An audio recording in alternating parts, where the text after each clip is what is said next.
What's going on, everyone? My name is Henry from Ahead of the Curve 94. Thank you so much for tuning in to this very special episode of Old Habits Die Hard. Let's go.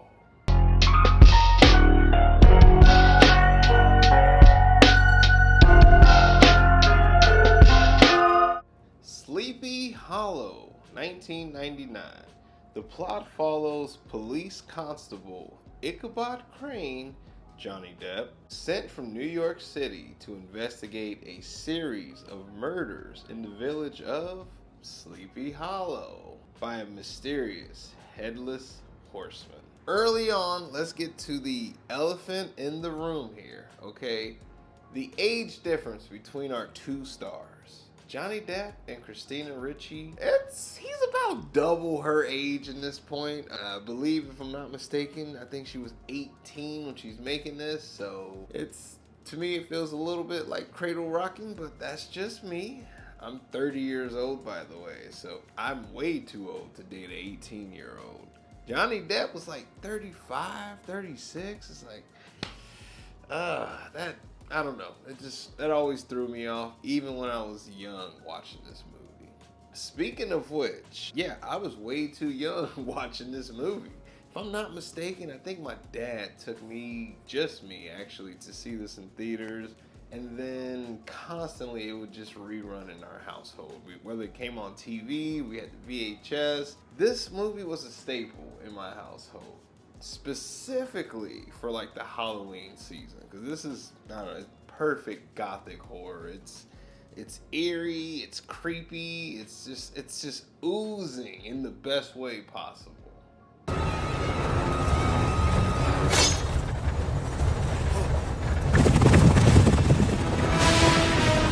Now we're here to celebrate the 25th anniversary of this film.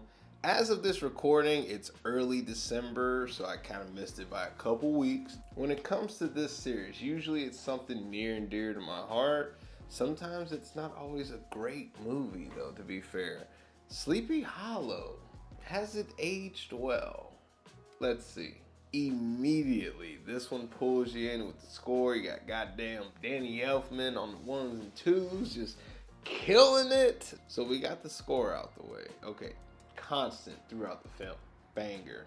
As a first time viewer, I imagine you come in just expecting a horror movie, but if I'm being real, outside of that, which you get plenty of, it's so much fucked up shit going on.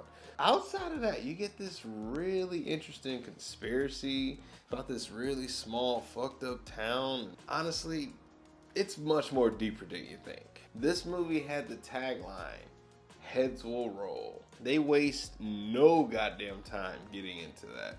We opened with a character named Sir Van Garrett, okay? That might come up later. Maybe it won't. Who knows? For continuity's sake. I'm always all over the place with these reviews. It opens with his old ass in a carriage, just chilling, riding through them spooky ass town. People, I'm sorry, immediately I laughed my ass off at this, okay? So the driver of the carriage gets beheaded. That's not what's funny. That's fucked up, by the way. That is clearly fucked up. Poor driver who had nothing to do with this shit at all. The old man yeeted himself out the carriage. I could not shut the fuck up when this happened. Needless to say, he quickly meets his demise, and then that's sort of just like the beginning of this conspiracy that's ongoing. Later on, we find out that he had these really important documents that were gonna out some people, and these people are like the elders of the town. You know, they sort of run it. It's sort of the government of this small area. Not people you want to fuck with. Forgive me, people. I should have mentioned a way bigger elephant in the room here. Okay, this movie, like a lot of movies from my childhood, features this despicable human being known as Jeffrey Jones. Okay? Don't look him up. He's in one of my favorite bad movies of all time, The Pest. Okay, if you know me, you know I love me some goddamn John Leguizamo. He's a legend. in our studios here, and yeah, his name will not be besmirched. However, Jeffrey Jones, I'm gonna try my best not to mention him in this review again. Forgive me if I do. Walk with me, people. After the credits, we meet Johnny Depp, aka Ichabod Crane himself, as a New York constable. This is a fancy way of saying he's basically like a crime scene investigator. He's fancy though. He's definitely ahead of his time, trying to get ahead of the curve, if you will. He's way advanced for the sleepy little town of Sleepy Hollow. There is a town upstate, 2 days' journey to the north in the Hudson Highlands. It is a place called Sleepy Hollow. Have you heard of it? I'm a city boy myself. I don't know how long I could make it out there personally. I mean, it's legitimately awesome though, if I'm being honest with you. He's a fucking fish out of water, so to speak. And he's constantly asking questions so that he, most importantly, we, the audience, can get a little bit of exposition without it feeling like super overwhelming. Because, as I mentioned, this conspiracy involves really powerful people. So best believe people are just slowly feeding him information. Until later when you get this huge dump. But we'll get into that when it's proper. Speaking of which, the elders of the town, the council, man, how in the fuck did these people get this deep into this shit? Because straight up, folks, they have no poker face. Ichabod walks in a room, just starts to ask questions, and motherfuckers are sweating, staring at the ground. Like, come on now. If you're willing to, commit atrocities, you could probably lie a little bit to a fucking stranger. It cracked me up, so I'm not using that as a con. That's actually a goddamn pro, because this movie is hella funny, underratedly funny. So many times throughout the film, for example, Ichabod, he's just overwhelmed and he'll just fucking faint. I believe it happens like 3 or 4 times in this film. Another thing he does, he's also a bit of a coward when it comes to, violence, physical violence. So often he'll take a human shield, whether it be a young teenage boy or his love interest. It does not give a fuck. As far as he's concerned, not his problem. Now, they do get back at him pretty early on.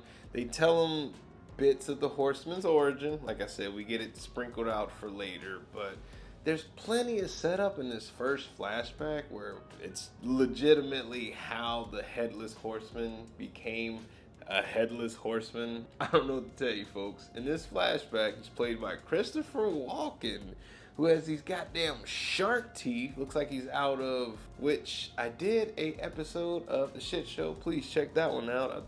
One of my favorite bad movies as well. In that film, everyone's got like these pointy ass shark teeth, and they even make fun of it in the film. But enough about that. Christopher Walken, yeah, he's not in it for long, okay? He's probably in it for about, 10 minutes of screen time. He's in there for the flashback, and then he comes back at the end. Yeah, spoiler alert, whatever. This is a great sequence, and so many seeds are planted for later. Also, let me give him his credit where it's due. The Headless Horseman isn't a complete monster. For example, he achieved maximum bond with his horse, like Red Dead Redemption 2 or some shit.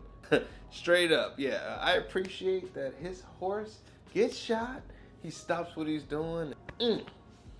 Wait, he's a killer. Stop killing people, Headless Horseman. Outside of the, horrific origin story that we get, the council also decides to give him the shittiest room in the attic. Meanwhile, they've all got fireplaces and, paintings on the wall. This motherfucker's a dingy ass attic with a huge spider in it later on. And lastly, this is a town, it's a rather small town, so you're either walking or you're hoofing it via horse. Guess what they do, people? Yeah, you know they did. They gave him a goddamn wild stallion who's just hot to trot and just goddamn nightmare. This horse has character though, so you know what? Hey, bravo. In a way, the daytime scenes are for the conspiracy, that's for the investigation. When it hits nighttime, Headless Horseman has to come out to play. And let me tell you, he comes out quite a bit, chopping heads off left and right. There might be too many beheadings, okay? God damn. It's brutal, okay? It is a constant throughout this film. He does not let up for anybody except our main character. Shout out to the actor who played young Masbiff in this film. Homie just volunteers out of, I don't know, vengeance, responsibility, and boredom probably. This motherfucker needed something to do. Straight up, the horseman killed his dad and his mom died before, so I don't know, people. I guess every Batman needs a Robin. Speaking of which, I brought out a couple Tim Burton classics here. I got 1989 Batman, Ed Wood, which I should have did a review for this year. It turned 30 along with me. Edward Scissorhands, which we're doing next year for a 35th anniversary. Stay tuned. This is the kid that I referred to earlier who's used as a shield. Since he's just volunteering, Ichabod puts him in the goddamn front line. At one point, they enter this witch's den, which is just creepy little hut in the forest. Always got to me as a kid. Just approaching that would have been a problem for me, but whatever. Luckily, these two are brave. Mostly just young Masbiff, but Ichabod is there, holding his pistol. At this point in the story, though, the townspeople, they've had enough Ichabod already. I don't think it's been more than a day, but they're ready to get him the fuck out of here. So what do you think they're gonna do next?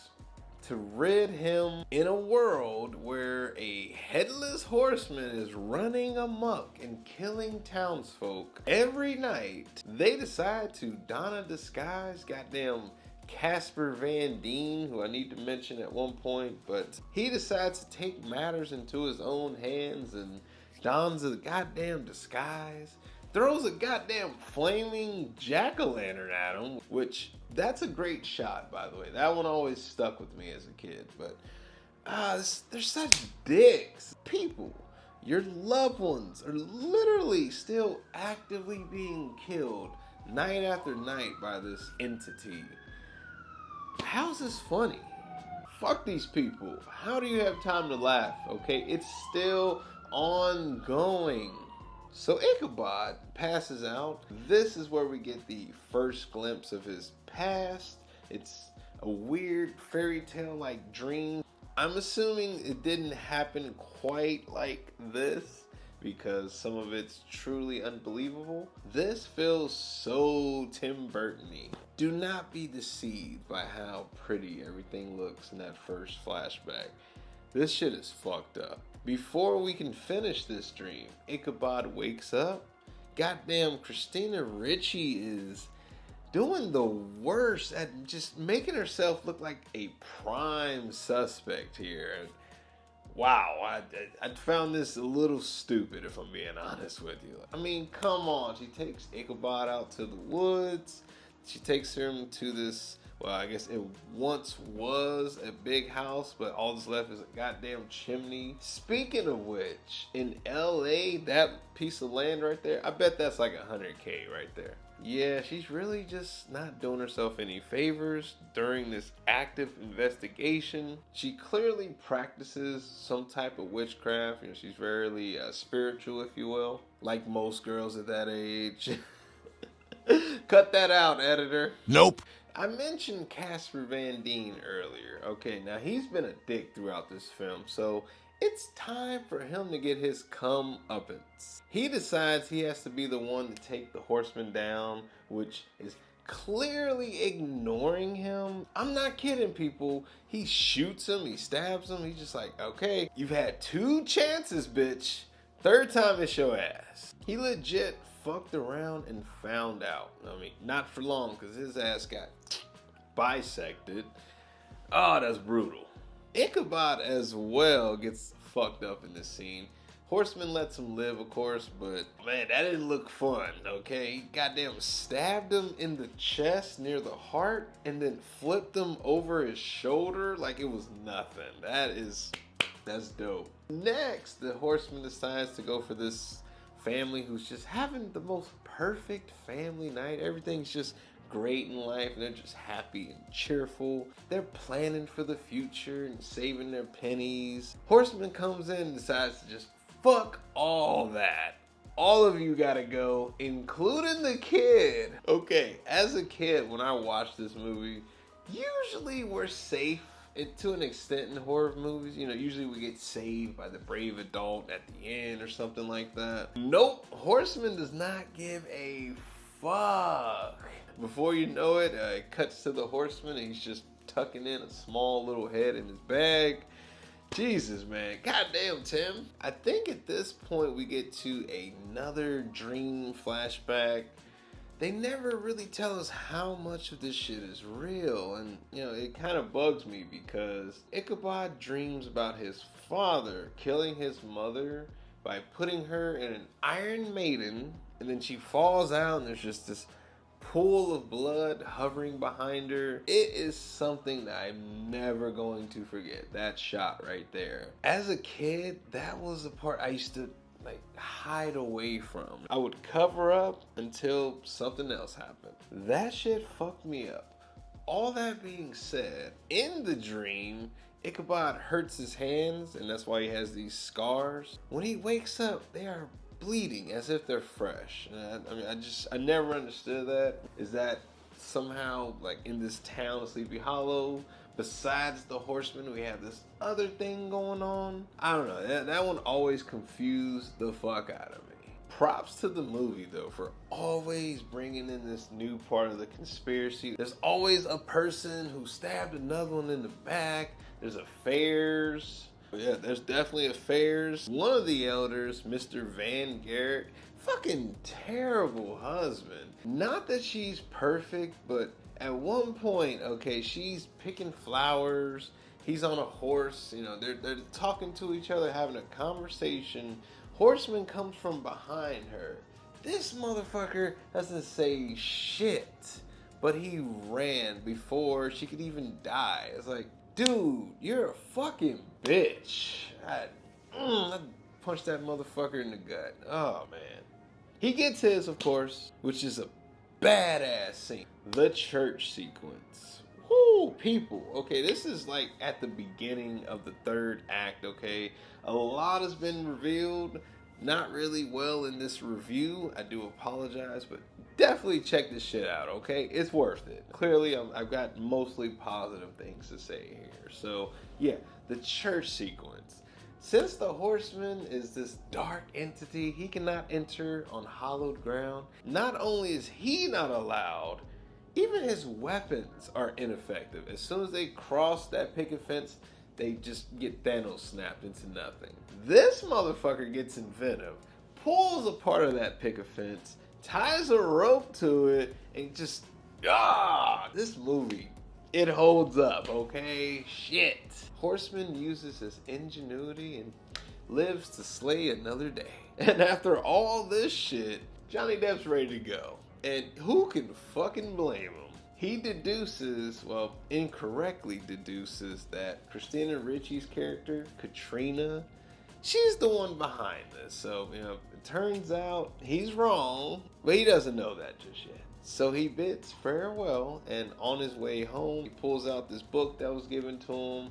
He sees this protective spell in the book. It's the same one that Katrina used for him. So it turns out, yeah, she's a little bit of a witch, but not a bad one. She's not the one pulling the strings behind the Horseman. Who could it be? Surprise! It's stepmom. Don't think of porn. Mary, aka stepmom, she's the mastermind. She's got so much going on.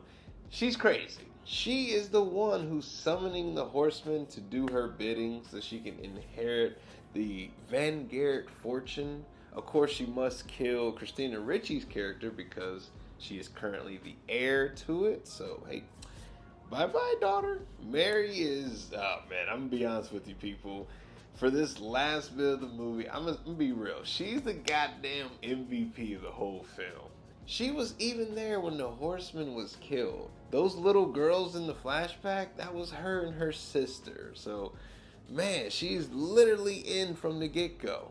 It's hilarious because this entire time she's just under the radar, playing it silly, playing it goofy. Now she's let loose and just bravo. At one point she's fucking with our heroes and she tells them to watch their heads. Goddamn. All the while, Horseman's chasing our heroes, trying to kill him, trying to do his work because he's been summoned to do her bidding. Forgive me, people, fans of this film specifically. That last chase scene with the carriages, it wasn't doing it for me, okay? It got really cartoony. And I know what I'm saying after describing a goddamn fairy tale gothic horror film, but I don't know, I think it was missing wacky Tom and Jerry sound effects. I don't know what it was, but it took me out for just a few moments. Luckily, the actual climax is dope. The path ends at the Tree of Death or whatever the fuck it's called. It's the creepy one from all the posters. You've seen it a million times in your life. I'm sure of that. That fucking tree is apparently like a gateway between our world and the other dark world. Mary's plans gets foiled, people. She gets outsmarted by her heroes. She almost got away with it too. I mean, she was probably spending that money in her head. I've been there before, totally. Get it. But they turned the tide on her, and well, she goes to hell, so bye-bye, stepmom. Stop. Watching him jump into the tree, that fucked me up the other day rewatching this film. And worse, not all of her is taken down to wherever they're going. It's like, is she down there just missing an arm? Or is she just laying on that side of the tree and all you can see is her arm? Young me had a million questions. None of them got answered, and that's for the best. At this point, people, thanks for riding with me. Ichabod has finally had enough. And he, young Masbeth, and Katrina head off to goddamn New York, and I guess they're just gonna live the rest of their lives happily ever after. Young Masbeth, poor kid, is gonna be the butler because we see him carrying all the bags at the end. Ichabod, I understand because he's a dick, but what the fuck, Katrina? Come on now. That gets me, okay? But that's it, people. That was Sleepy Hollow. 25 years later, what an experience. I hope you've seen this movie for yourself or plan to, because watching my review it's just not gonna do it any justice. Check this one out. Let me know what you think in the comments. Maybe you're a little nostalgic for it, maybe not. That's totally up to you. But I really appreciate all of you who watched this video and any other videos of mine. Just thank you so much. Thank you to this wonderful community that we are still forging.